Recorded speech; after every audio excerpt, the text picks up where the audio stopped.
बहुत धन्यवाद करता हूँ।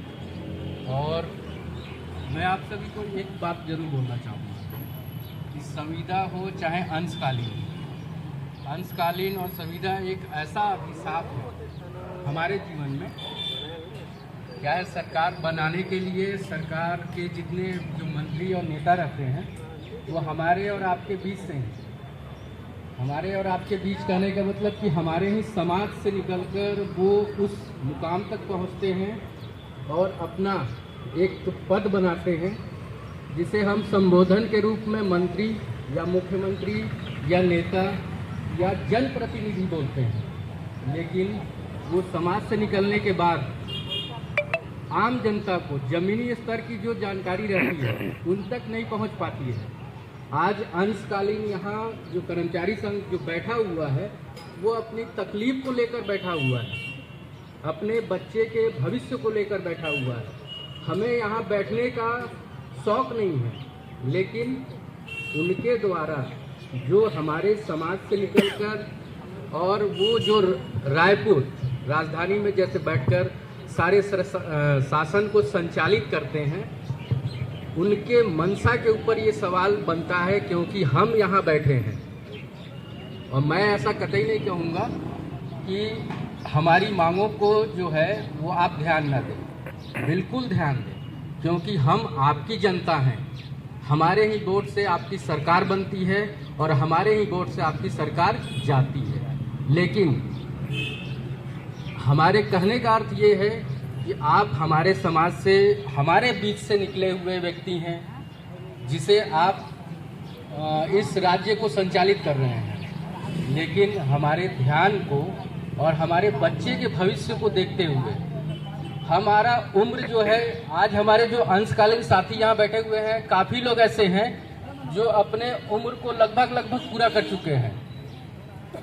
एक समय के बाद जो है शासन के नीति निर्देश में ये है कि 40 साल होने के बाद आप किसी भी नौकरी में अपने आवेदन को भर नहीं सकते हैं, क्योंकि आप 40 के बाद जो हैं आप उस विज्ञापन या उस नौकरी के लायक नहीं हैं। तो सरकार का ये कर्तव्य बनता है कि अंशकालीन जो भी कर्मचारी हैं ये सभी आपके हैं, आपकी जनता है, आपके समाज के लोग हैं। और आप जो हैं इनकी मांगों को ध्यान दीजिए और इनके बच्चे के भविष्य, और आप जो हैं इनकी मांगों को ध्यान दीजिए और इनके बच्चे के भविष्य को जो है बेहतर बनाने में सहयोग करिए। उसी प्रकार मैं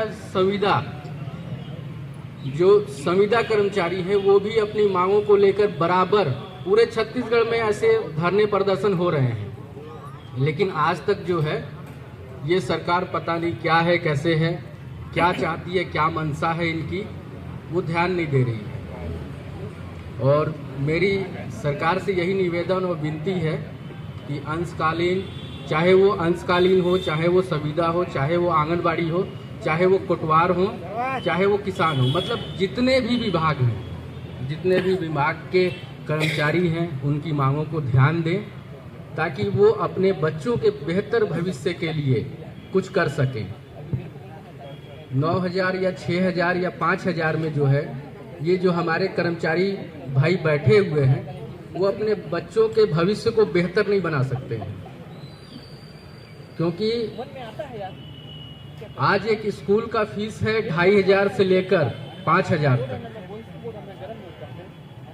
मैं सरकार से ये पूछना चाहता हूँ कि क्या कोई सरकार बता सकती है कि अगर मुझे इंग्लिश मीडियम में किसी बच्चे को पढ़ाना है तो वो हमारा वेतन 5,000 रुपया है और वहाँ का फीस 3,000 रुपया है, तो क्या कोई अंशकालीन कर्मचारी या संविदा कर्मचारी अपने बच्चे को अंग्रेजी माध्यम के स्कूल में पढ़ा सकता है?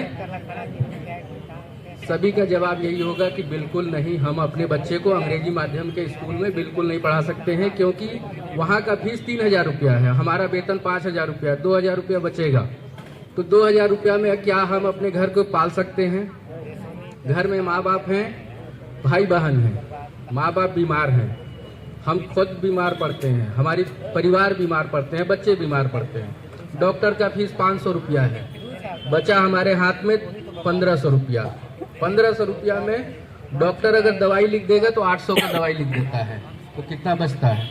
बहुत कम राशि बचती है। अब सरकार ये बोलेगा कि हमने तो आपको गरीबी रेखा राशन कार्ड दे दिया है, 35 किलो चावल मिलता है। अब 35 किलो चावल मिलता है तो सर दवा दारू भी करना पड़ता है, तो उस 5000 रुपया में से तो हमने बहुत से माइनस कर दिए। 3000 रुपया स्कूल में दे दिया, 2000 रुपया बच गया, 500 रुपया डॉक्टर को दे दिए और उसमें से 800 रुपये का दवाई खरीद लिया।